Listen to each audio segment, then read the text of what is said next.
Good afternoon, everyone, and thank you so much for joining us today. We are recording this presentation and plan to have it available on our website and our YouTube channel. If you do not feel comfortable asking questions or disclosing personal information while this is being recorded, please let us know to pause the recording, or you can email our presenter afterwards. My name is Kelly Wetzel. I'm the Executive Director for the Delaware Psychological Association.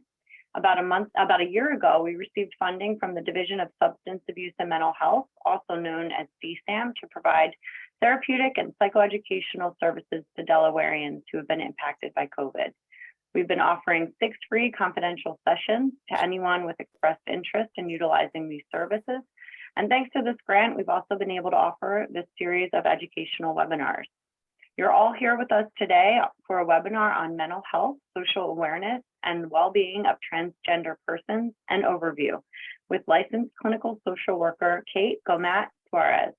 Before I introduce Ms. Gomat-Suarez, I'd like to take care of a few housekeeping items.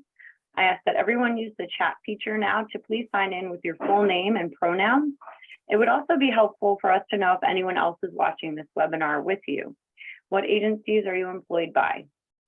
And feel free to use your webcam, raise your hand feature, and ask questions. We want this to be as interactive as possible. This webinar will end at 1 p.m. Without further ado, I'd like to turn this presentation over to Kate. Thank you. Hi, so let me know if you can see my screen, because now I can't see my screen. Oh, there we are. So yeah, thank you for the intro.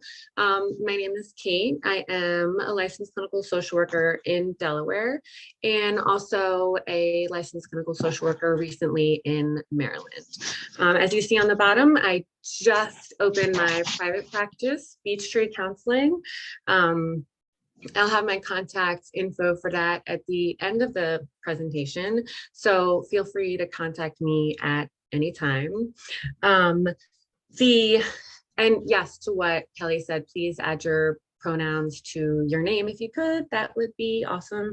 My pronouns are right here. They are she, her. And this presentation, like Kelly said, we're going to talk about mental health concerns in the trans community. It will be a kind of broad overview because it's only an hour, but we're going to do our best. Say again? Oh, I guess reminder to mute yourselves if you're not talking.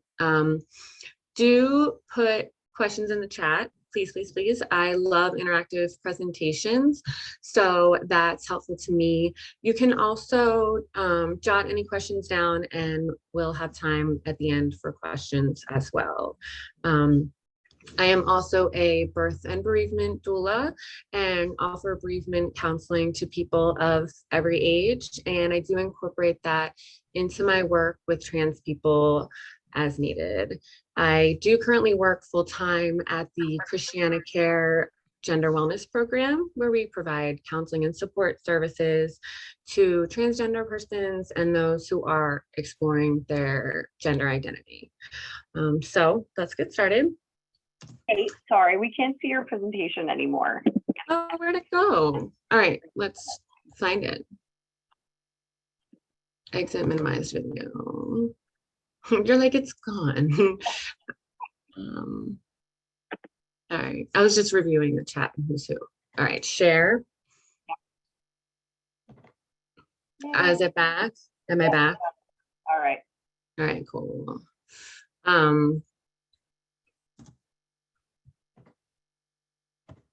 Did it work? All right, can everyone see my next slide? What is gender? Is that visible? Okay, yeah. Cool. So there are a ton of different definitions of gender. I chose the World Health Organization's definition because my main thing that I want to get across is that gender is a social construct. So norms, behaviors, roles, these are all things that we create within our society, within our culture.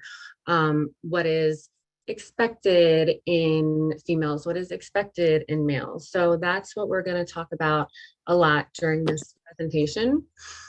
So throughout the presentation, I kind of want you to think about your own gender. How do you know what gender you are? How do you express that gender? Have you ever even thought about it?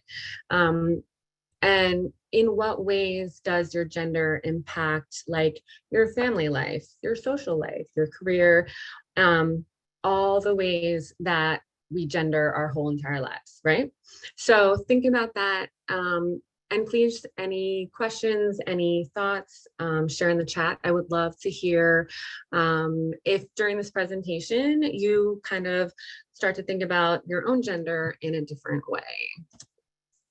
So some terminology, really basic to go over. I have a couple infographics after this slide. I think they can be really helpful rather than like a huge list. I will read you some of the most commonly used terms, and they are changing all the time. We try and keep up. Trans feminine and trans femme, we use that term for assigned males at birth who identify as female, feminine, women, a whole host of words. Trans masculine or trans masc, assigned female at birth who identify as more masculine, male, however they choose to describe themselves. And then we have non-binary, those who don't identify specifically as masculine or feminine. They're somewhere on the spectrum. Again, there's many, many terms used by the community.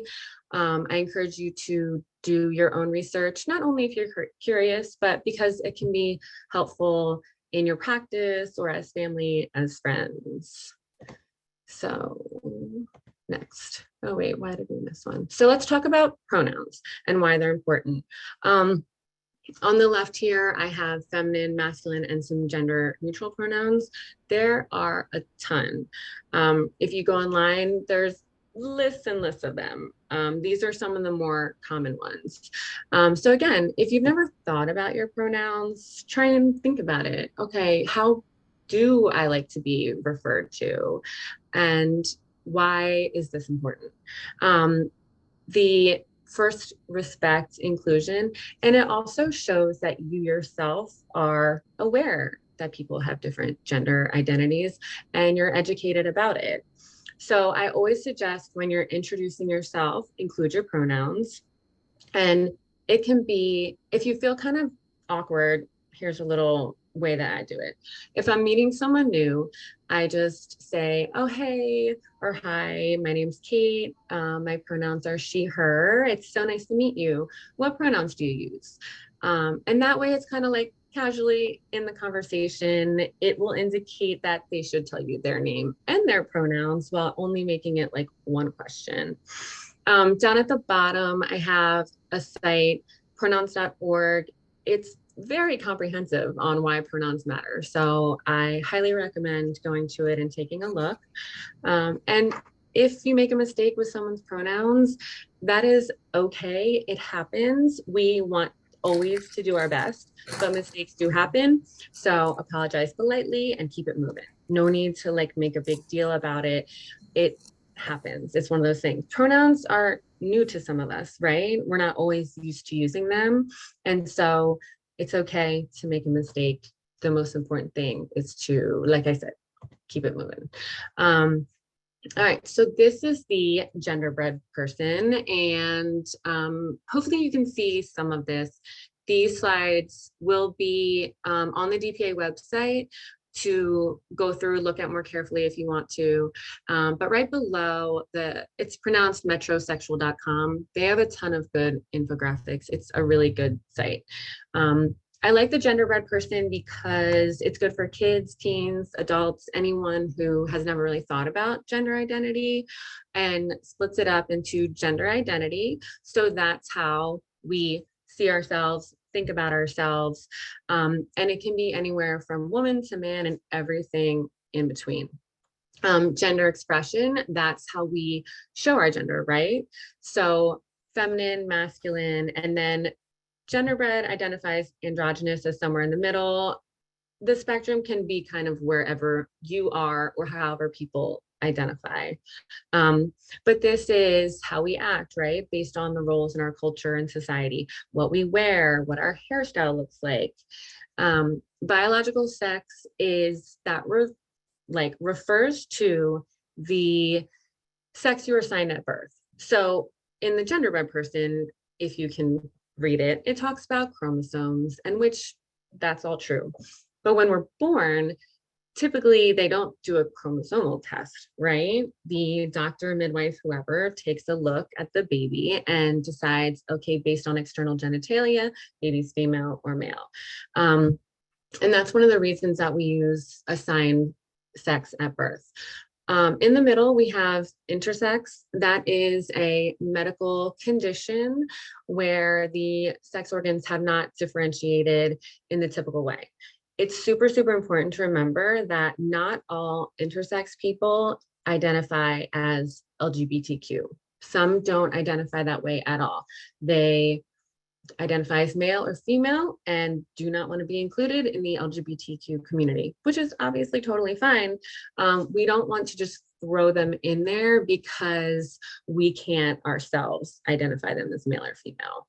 And then finally, we have sexual orientation, heterosexual, opposite sex, bisexual, both sexes, if we're only going to go for male and female, homosexual, same sex. So good infographic for the sort of simple view. And here we have a fun, more complex one that I also recommend in order to give yourself a better understanding. This one also includes cisgender at the top left. So cisgender just refers to someone who identifies as the gender they were assigned at birth. I'm going to use gender and sex in the way that they're supposed to be defined because they do get intermixed when you're talking to people who maybe are a little transphobic. Sex, you're assigned a sex at birth, and then culturally you're expected to act a certain way based on that. If you look below the green box, you will see AMAB and AFAB. You may hear people refer to themselves in that way, assigned male at birth or assigned female at birth. There's a few more explanations in this infographic. If you can read at the bottom, sounds like trans edu, really great infographics to use if you are, not only if you're learning, but if you are presenting to maybe a group of parents only, maybe teachers, maybe a group of teens. And on the right, it includes romantic orientation to clarify that romantic orientation is not always the same thing as sexual, and they can be totally different. So what does it mean to be transgender? Basically, you don't identify as the sex that you were assigned at birth. A very important thing to remember, and this is when, as providers, as clinicians, as parents, family, friends, there isn't a correct way to be trans. There's no certain way that anyone should do it, should think of themselves, should express their gender expression. Older theories, especially in like the 80s, consisted of just a binary framework. It was either you were assigned male at birth and wanted to be a female in every medical surgical way that you could, or assigned female at birth and wanted to be male in every manner. Today we know that gender is a spectrum. We respect it as a spectrum. We come to it with curiosity, right? And it, like the spectrum, allows people to really be who they are and express who they are. So knowing that it's a spectrum does represent sort of an evolving field. Because we're talking about mental health, I will include the DSM-5 criteria for gender dysphoria, which I will explain is not the same thing as being trans. And I'm not going to read this whole thing to you. The important part is that dysphoria means that it is causing some distress. So all the way down, when we're thinking about gender dysphoria, we want to note that the condition is associated with clinically significant distress or impairment in social, occupational, or other important areas of functioning. And that's on page 451. If you have a DSM-5, it's on 451. And if you're interested, you can read kind of the whole section. So again, clinically significant distress. for a diagnosis of gender dysphoria as a mental health condition. There are lots of trans people who don't have dysphoria about any part of their body. And like you can encounter trans femme women who are unbothered by having a penis. It's just not part of how they identify, how they think about their gender. So we don't want to overlap the two things too much and get them confused. So trans does not equal gender dysphoria. Treatment for gender dysphoria, there's a wide range, should always be individualized to the person. For dysphoria, we always want to make sure that our client, family, friend has access to individual psychotherapy. Group therapy can be very helpful to show our clients that they're not alone, to help them connect with other people like themselves. And also when they're starting their social transition, and especially some of the younger people or elderly clients don't know what to do. Like, how does one start a social transition? Where do I have access to things that I'm looking for? And so in addition to making friends, hoping for some improved clinical outcomes, just the kind of back and forth of, oh, this is what I do. This is where I got my eyebrows done. This is where I bought my binder. Those kind of things can be really helpful. And finally, medical transition. Again, medical transition isn't right for everyone. Some people with gender dysphoria, a social transition and therapy is enough for them, and they don't feel the need for hormonal treatment or any surgeries. So that's an important piece to keep in mind. So co-occurring conditions, this part's very important. There are a whole host of mental health diagnoses that are associated with gender dysphoria. This is by no means a complete list. The one I want to focus on a little bit is social anxiety versus social dysphoria.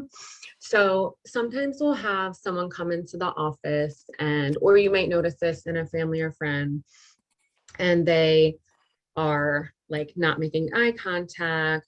They're very quiet, not really answering our questions, and really showing a lot of signs of social anxiety or social phobia.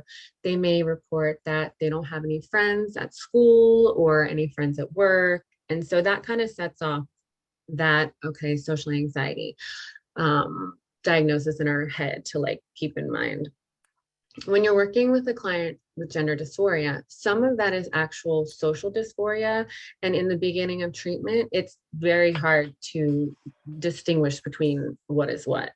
I will give you an example of a high school kid.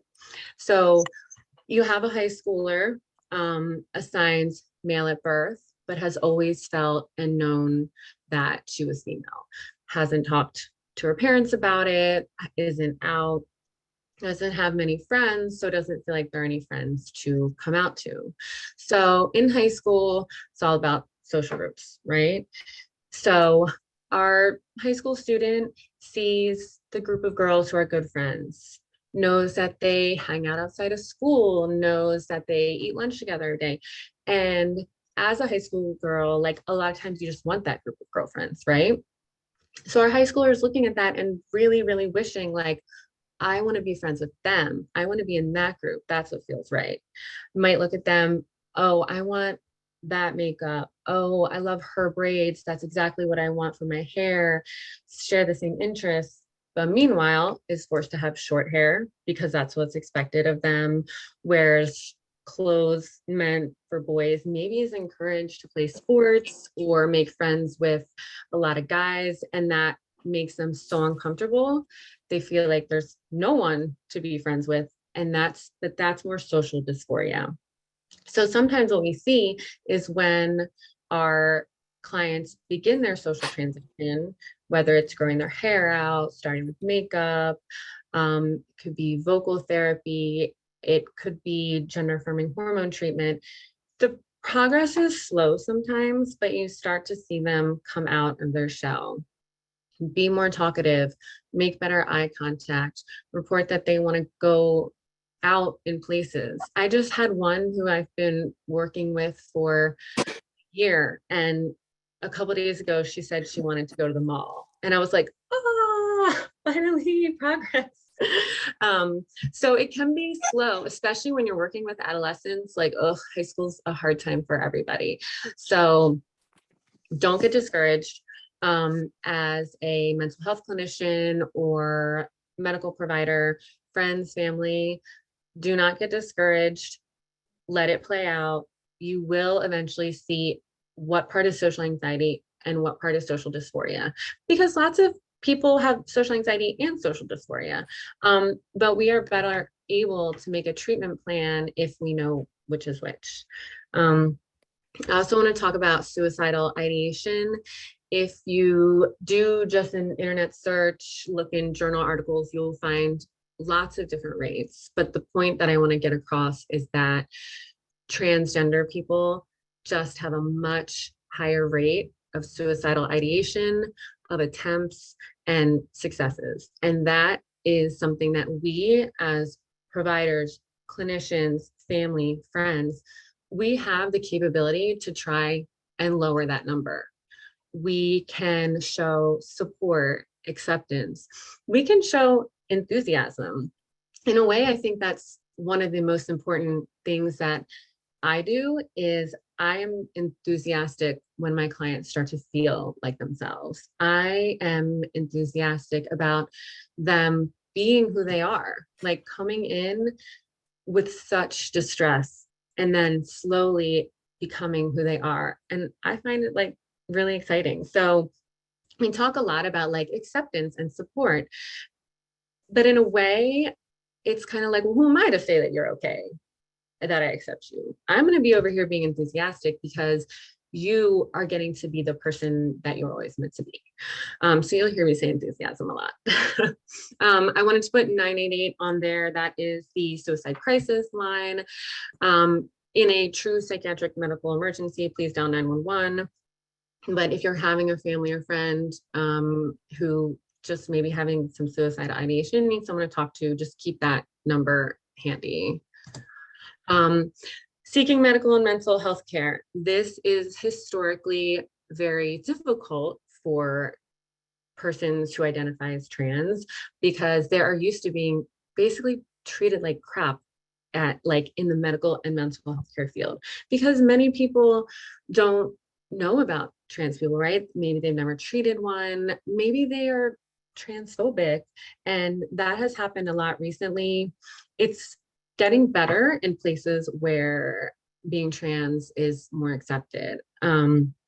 If you're looking for, if you have a client or a family or friend, and you're looking for physicians who do specialize in trans medicine, let me know at the end and I can give you some referrals. A joke that some of my clients tell me is like, well, if I go to the ER with a broken arm, they're going to tell me it's because I'm trans. So it is a real thing that trans people do internalize and maybe hesitant, angry, fearful, rightfully so. So as providers and clinicians, like we have a job to make any of our trans patients feel comfortable, like that we are educated and want to help them, that we're understanding of things that may have happened to them in the medical system. And we are here to make sure that, you know, if you're getting medical care, it's not like the greatest thing. So we're here to make them feel as comfortable as possible. They often won't seek out even preventative care. So an example of this that's really important is when trans masked individuals who were assigned female birth do not go get pap smears, because like sitting in an OBGYN office and being called by their birth name when maybe that's not the name they go by, sitting in an office surrounded by women and being like, this is for women, why am I here? And then a pap smear in itself can feel very invasive. So if you have significant bottom dysphoria, all those things piled up, and most of my clients who are trans mask are like, I didn't even go, I've never been.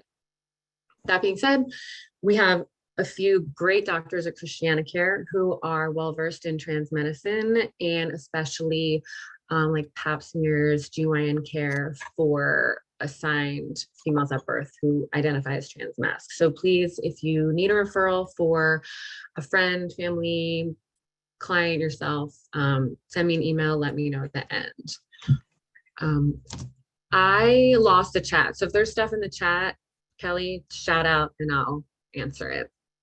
And we can't talk about transgender health without talking about WPATH, the World Professional Association for Transgender Health.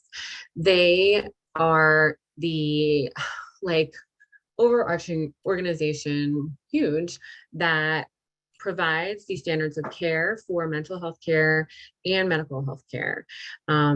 They are on version 7 of the standards of care. I highly recommend that all providers read it. It's kind of long.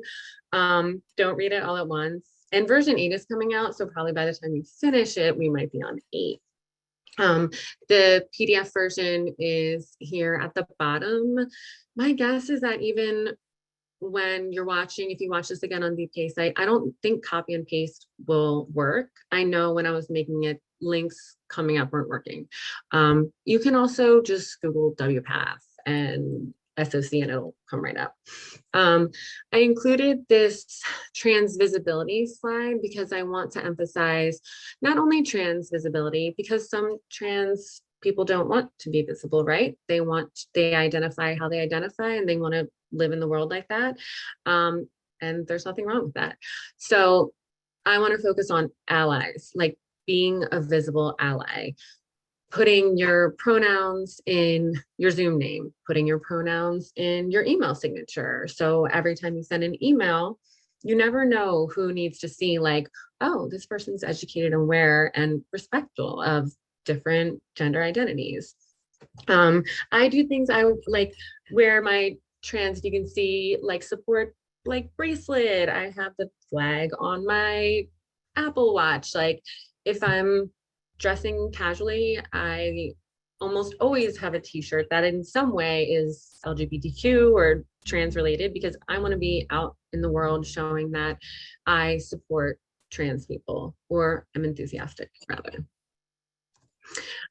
This is a quote from a physician who wrote an article in the book Trans Body, Trans Selves. I know I'm about to tell you guys to like read everything in sight, but it is a really, really good book for family, friends, trans people themselves, providers, clinicians. You don't have to read the whole thing cover to cover. It's split up into categories and more geared towards maybe like 16 plus and adults, not because of like explicit material, just because of the depth of like knowledge and information that it goes into. So again, it's called Trans Bodies, Trans Selves. I do have the information and the references, but again, the lovely thing about Google is you just Google the name of the book and there you go. But for this quote, the important thing that I want to express is the creation of the gateway system.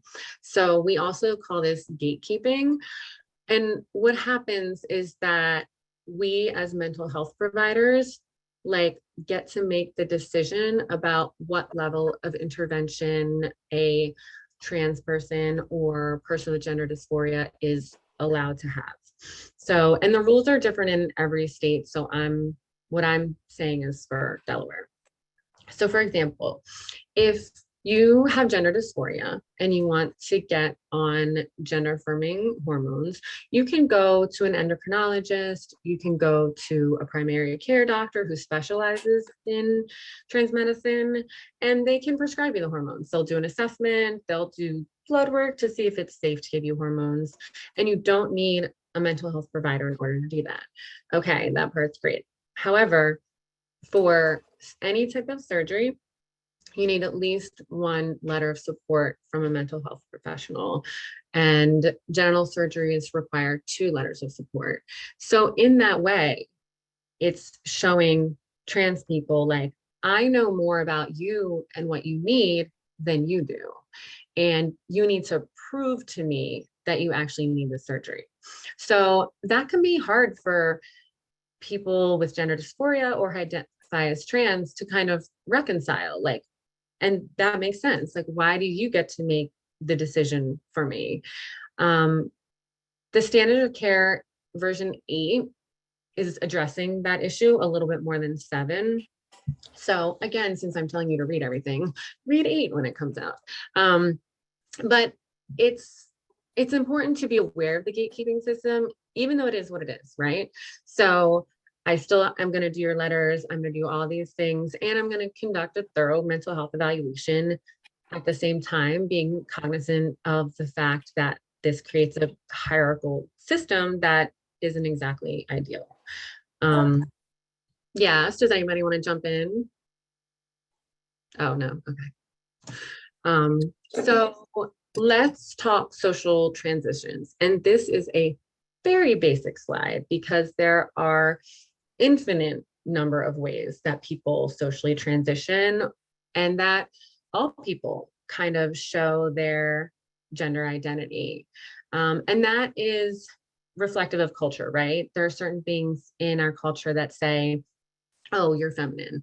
I like to wear a lot of earrings. I wear rings. I wear my hair in a braid. Like all these things kind of show other people, oh, she's feminine, maybe cisgender, possibly cisgender.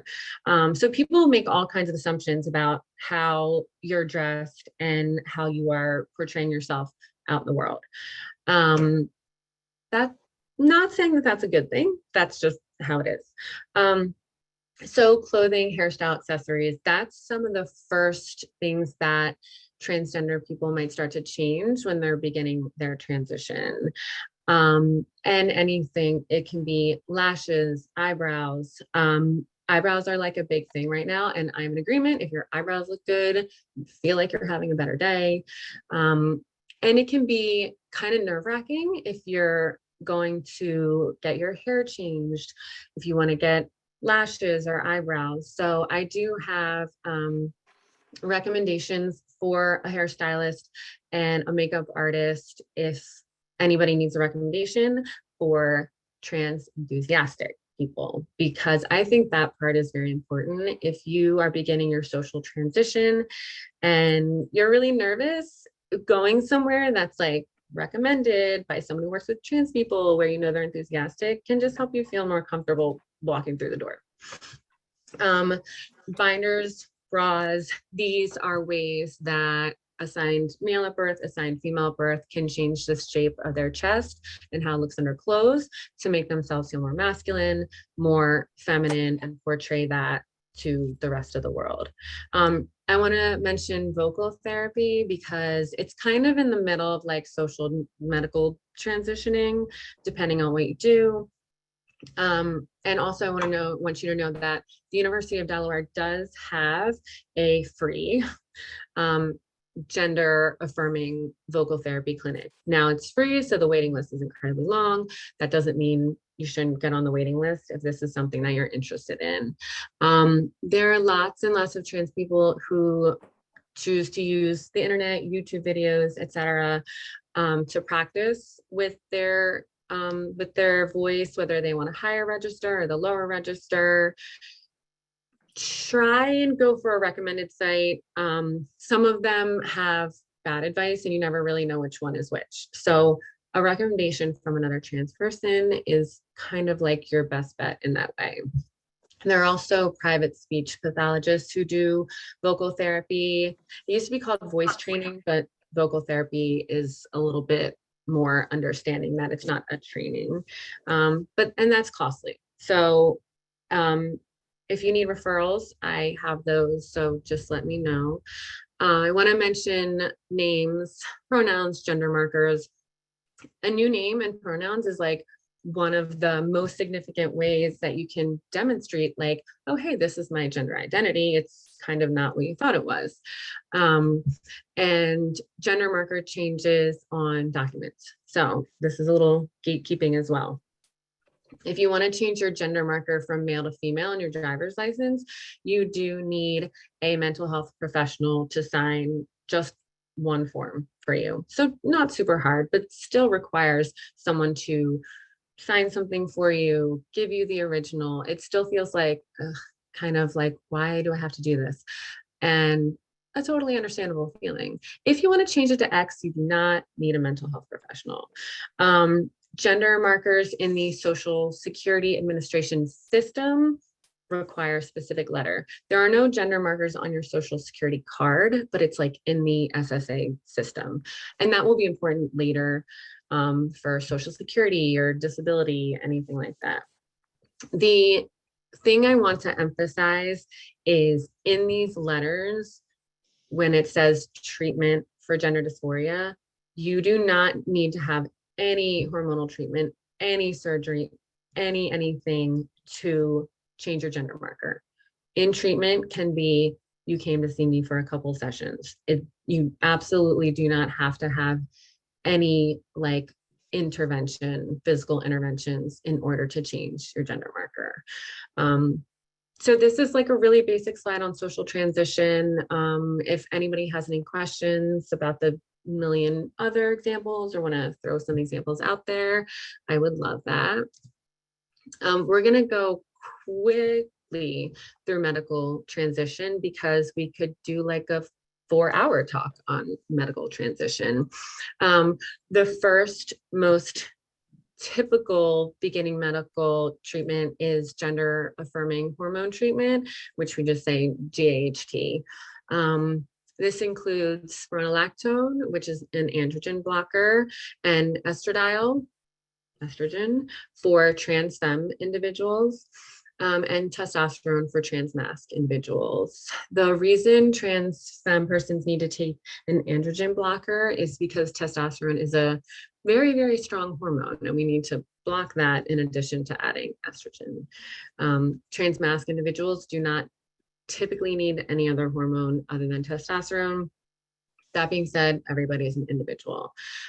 These can also include puberty blockers for adolescents. Again, we could have a whole talk on that. Important to remember, as I said before, it doesn't require a letter of support from a provider. And if anyone needs a recommendation for primary care providers that specialize in trans medicine, let me know. I tend to recommend them over endocrinologists. A lot of the endocrinologists we have around here, transgender medicine is newer to them. I like to send my clients to where I think like, okay, you're going to get the quickest, most specialized, all-encompassing care that you can get. I do want to, as I'm talking about possible 4-hour presentations, WPATH has a ton of trainings and workshops that are really great, specialized in certain areas, and they do separate like, okay, these are specific to surgeons, these to mental health providers, and these for people who are family, friends, don't specialize in the field and would like to learn more. So definitely check out their website if you want to learn more, if you want to get more in depth into like the hormonal stuff, medical stuff, all of that. Oh, I want my slide changed. Oh, there we go. So super brief surgical interventions. Yeah. Sorry, what is WPATH? Oh, I'm sorry. That was on the, here, I'll go back so you can see this one. WPATH.org. I don't even know if you can see my mouse right now. WPATH.org is the website. It stands for World Professional Association for Transgender Health. And that's where they have the evidence-based best practices, research-backed information. That's where if you're looking for like really solid like medical information, mental health information for professionals, that's where you'll find that. And then they do have like a separate section for family and friends who might just want to learn more, but don't specialize in the area and would find like wading through some of the jargon to be confusing. And that's also where the standards of care are, which again, I highly recommend professionals to read, not all at once, and because it's kind of a lot, but I think it's important if you work with trans people to have read it all the way through as much as you can. All right, back to where we were. Okay. So there are a ton of surgeries not listed here. I just wanted to put the basic ones. Top surgery, that can be chest masculinization surgery, which is not the same as a bilateral mastectomy. Breast augmentation for trans femme individuals, facial feminization surgery, orchiectomy, vaginoplasty, masculinizing surgeries, metoidioplasty, phalloplasty. Feel free to look those up to learn more. Be aware that there are graphic surgical pictures will come up and other graphic pictures will come up because these are genital surgeries. Really, I want to emphasize never ask a trans person about any surgeries they may have had. Don't ask them in a social setting, at work, anywhere. A good rule of thumb is if you wouldn't ask a cis person, don't ask a trans person. There is this kind of feeling that people who aren't educated have, like, that it's appropriate to say, oh, have you had the surgery? And it's totally not appropriate. So just avoid, unless someone, opens up the discussion with you, then kind of, when people are talking about their gender identity, let them guide the way. A current controversy I would like to address, rapid onset gender dysphoria. If anyone has heard of that or read about it on the internet, it is not a research-backed or evidence-based diagnosis. It is not in the DSM-5 or the revised edition. It is kind of propagated by a lot of, unfortunately, transphobic parents who, when their kid comes out to them, are like, oh, it's social hysteria. Oh, you found it on the internet. This can't possibly be true, as they're searching for a reason for why their kid has come out to them because they don't understand it, or maybe they really just don't want their kid to be trans. The rapid onset part is also a little, dare I say, silly, because by the time most, especially kids and teens, and then also adults, by the time they come out, they have been thinking about it for years upon years and agonizing over it. So to have a parent specifically say, oh, you just got this from your friends, oh, you just got this from the internet, that can feel very hurtful for kids. So for parents out there whose kids may be thinking about gender identity, maybe diagnosed with gender dysphoria, be aware that when you're doing internet research, ROGD will come up. If you're like any internet searches, if you look long enough, it's going to come up. And some of these websites look very legit. If they say rapid onset gender dysphoria and anything other than like, oh, this is a thing that people talk about, but it is an actual diagnosis, then you kind of want to steer away from that site. In tiny letters under here, there is the WPATH response to this rapid onset gender dysphoria rumor, dare I say, that's going around. So again, I suggest you read it. That one's only one page. If you can copy and paste that, go ahead. I think if none of these links can be clicked on or copy and pasted, I might just make a whole, like a separate document with just the list of them and send that over and see if you can click on it. And that might just make everything a lot easier. This I wanted to throw in here because the rates of regret are one thing that parents will talk about when they're talking about rapid onset gender dysphoria, like that huge percentages of people regret it. And this is something, and I mean, they will give their own percentages. And when we look at when we look at infographics, when we read journal articles, we really have to okay, how can we back up the things we've learned? What else can we look at? But I wanted to include this one just to give an overview. And there is a citation at the bottom there. So trans regret is not common. One of the reasons, again, is that because it's not accepted, supported in most arenas, by the time someone comes out, it's just been on their mind. They've been thinking it. They've been worrying about it. They've been trying to convince themselves it's not true. Like they have gone through it. And so that's by the time they begin the transition process, they're sure. I have to mention anti-trans legislation. As of me making this, over 35 states have introduced anti-trans legislation. It could be more for all we know.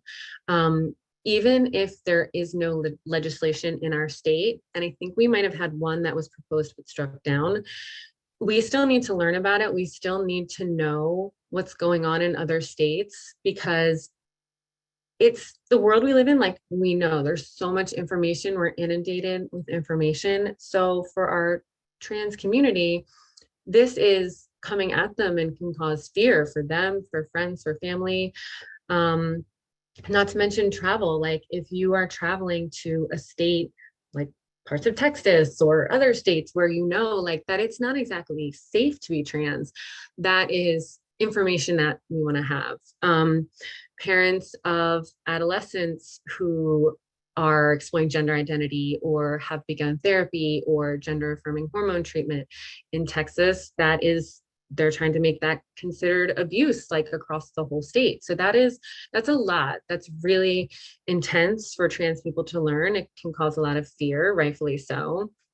So educating ourselves is one of the ways that we can advocate for our trans community and get involved to hopefully stop it at our borders, at least. So how can we help? Educate ourselves about our best practice, educate. For example, I recommended so much reading for you guys to do. Obviously, you don't have to do any of it. I wanted to make sure that I am offering a lot of resources, since these presentations are not that long. Be an advocate. Don't just be aware, but be an advocate. Be visible in your allyship. When opportunities arise to be visible, either as a trans person or as an ally, do it. If you can wear a t-shirt, if you can wear a bracelet, like something little like that, if it's appropriate to where you're going, do that. There's a lot more in-person events now, although Lord knows what community transmission is like. So I'm not going to recommend that people go do something where there's a lot of people. But there are online fundraisers. I think, Megan, if you're on, you may have the information for the online fundraiser that's tonight. Don't hold me to that. I can find it also. And when in doubt, ask how you can help. Ask clinicians, friends, family, trans people. And also, really what I want to emphasize is actually normalizing everything. Like, trans people are just people. They may not always want to talk about trans things. When you're in a clinical setting, obviously that's important. If your friend, family member has just come out and really wants to talk about it, that's a good time. Try and check in with family or friends, if it's your kid, or whether it's an adolescent or your adult child, to sort of get a sense, like, is this a time when they want me to ask questions? Is this a time where they need support? Or is this a time where we just want to watch a movie? Trans people have tons of interest in their regular lives, right? They've got careers, families, kids, pets, friends, hobbies, interests. Like, I do encounter in my practice sometimes a sense of, now that I've come out, everyone just focuses on the fact that I'm trans. So that's one of the things that we can do. We want to show our trans community that we're enthusiastic about them being themselves. And at the same time, recognize that they are who they are. So while we're educating ourselves on the internet, again, be aware of anti-trans websites that do mask as educational sites, medical sites. Some of them are really, really convincing, and you get through it a little bit and you're like, wait, this sounds a little odd. Trust your gut. If it doesn't feel right, it probably isn't right. If it propagates ROGD, it probably isn't right. Also, you can also Google, is blank site legitimate? And see what comes up.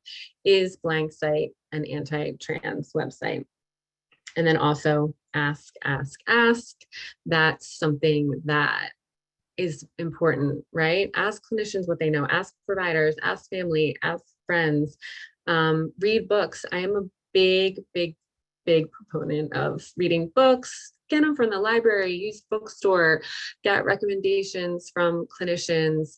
The education is like, it's a weapon against fear. It can empower you to feel like there's something that you can do in a situation that might be like, oh my gosh, how do I help my kid? How do I help my friend? How do I help my grandmother? Because we have in our practice older people, 60s, 70s, who just now feel safe to come out.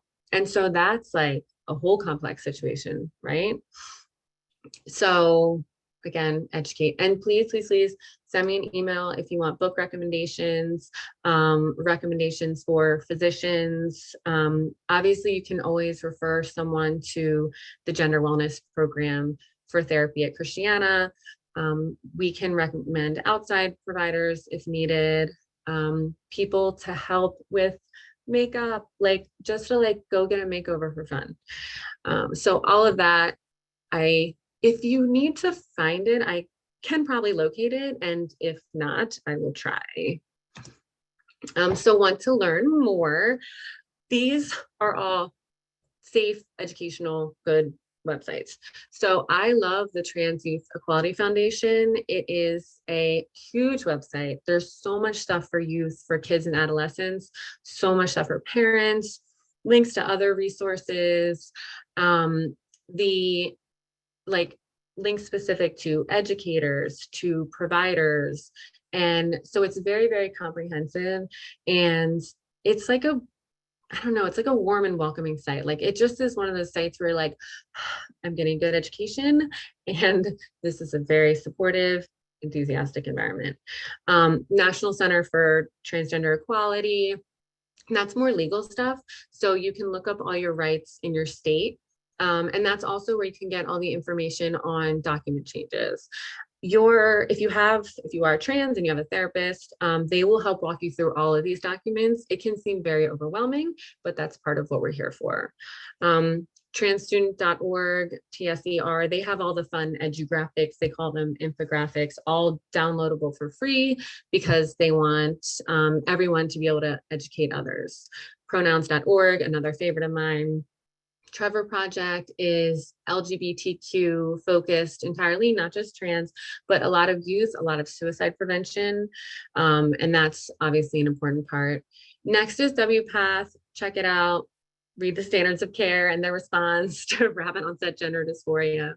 And then last, Gender Spectrum, Stand with Trans. Those are both advocacy websites. So where you can find, okay, what are some in-person events that are going on? What are some online events that are going on? And I want to make sure we have time for questions. So again, I will try and send these out because I don't think that anybody's going to be able to click on them from the presentation, even from the DPA website. If so, just let me know. And again, contact me with any questions, need for resources, and contact me if you have observations, questions, feedback. This is my specialty, right? But that doesn't mean I'm perfect. So I always appreciate feedback. And I do want to emphasize that this presentation is meant to be educational. If you would like to use any part of the presentation, email me at beechtreecounselingllc@gmail.com. I want this to be available as a resource. If it would help educate others, I would love for you to use it.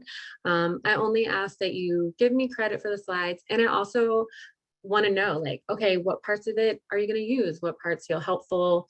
And also, I just like to know where education is happening. Okay, so I left 4 minutes for questioning. And does anybody have questions? Let me see if I can escape out of here. And Kate, it's Mandel. Thank you so Hey. much. I put this in the chat. Really excellent presentation, and Okay. you know, we had an opportunity in my previous professional career working with children and adolescents, and many of whom were, you know, struggling with gender identification.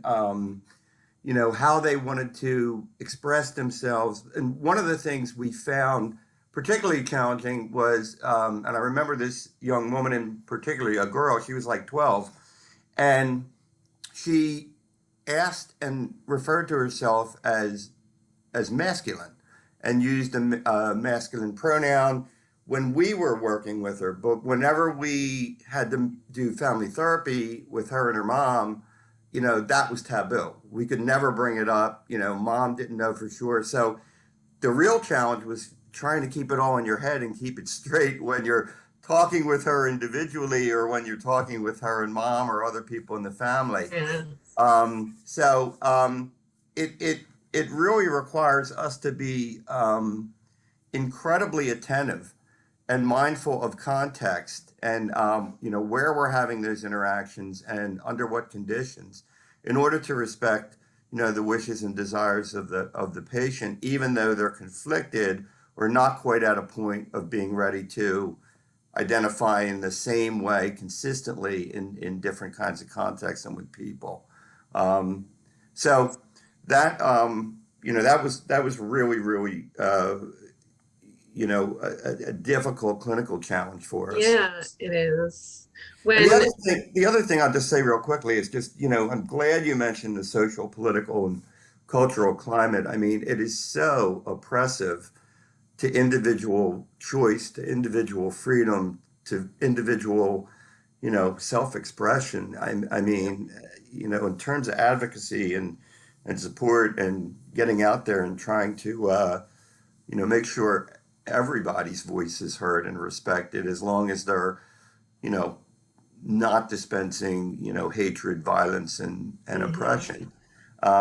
So critical in these times. So thank you so much. This was excellent. I really appreciate it. Oh, you're welcome. And I hope people watch on the DPA website. And yeah, to bring up the point you were talking about, when we have parents and a kid in the room together and kid wants us to use this name, so that's what we want to use, and parents are using something else in pronouns. As a clinician, you're like, okay, this is a little difficult to navigate. I tend to say your kid, your child. I'll throw a they in there, and just like navigating it is hard because you don't want to alienate the parents, right? You want them to allow their kid to come to therapy. So that is a very, very it's like a sticky place to be. So thank you for bringing that up. And yeah, the political climate's hard. Yeah, Kelly. I see another question real quick. Are there any specialized resources for homeless LGBTQ individuals? There are challenges with placing them in many of the shelter programs the state currently has available. Yes, for sure. And the program, our Gender Wellness is looking into that because, and recently there was an issue with I won't name it, a place in Delaware where they turned someone away and said, they turned a trans femme individual away and said, you can't stay here, we can't protect you in the group showers. And like, oh, how that must have felt, right? And there's just no excuse.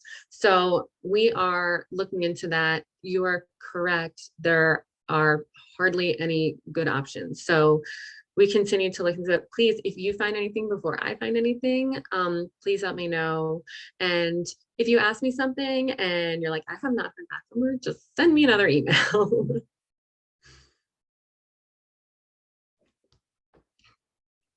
So yeah, I don't want to go over time in case people have patients or anything, but any other questions, comments, recommendations?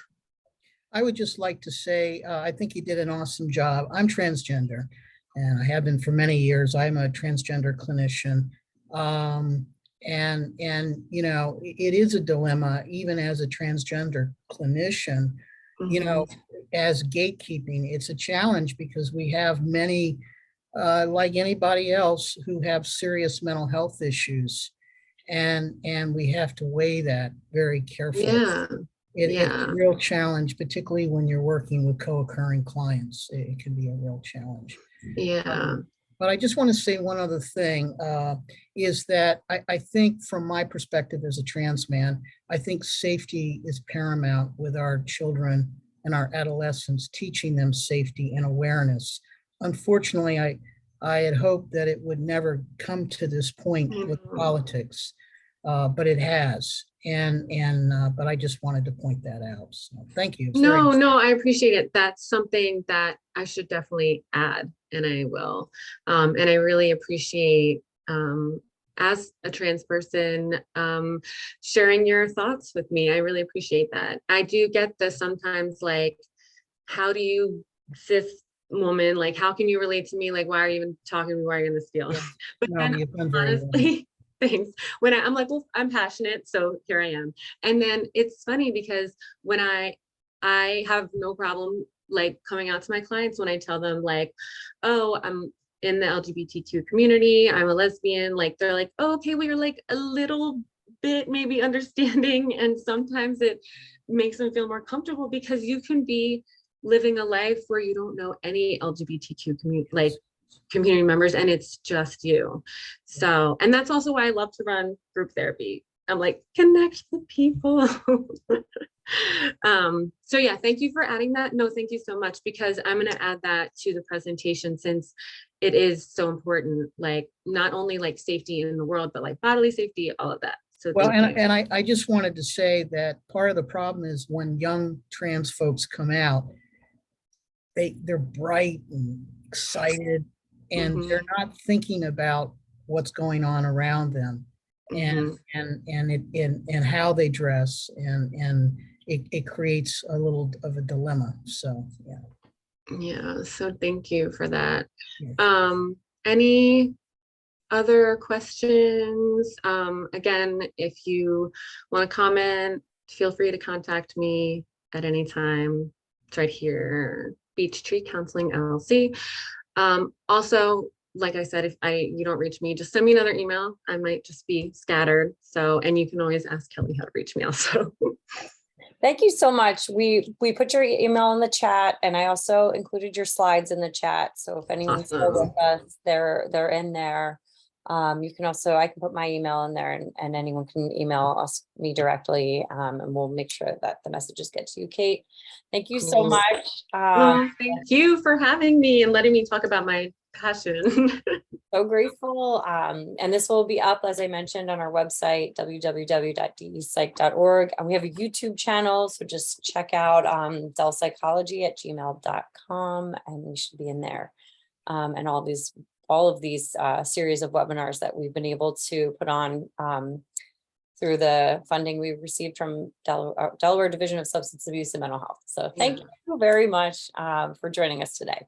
Thank you. Everyone have a good rest of their day. Bye. How do I end this as a not host?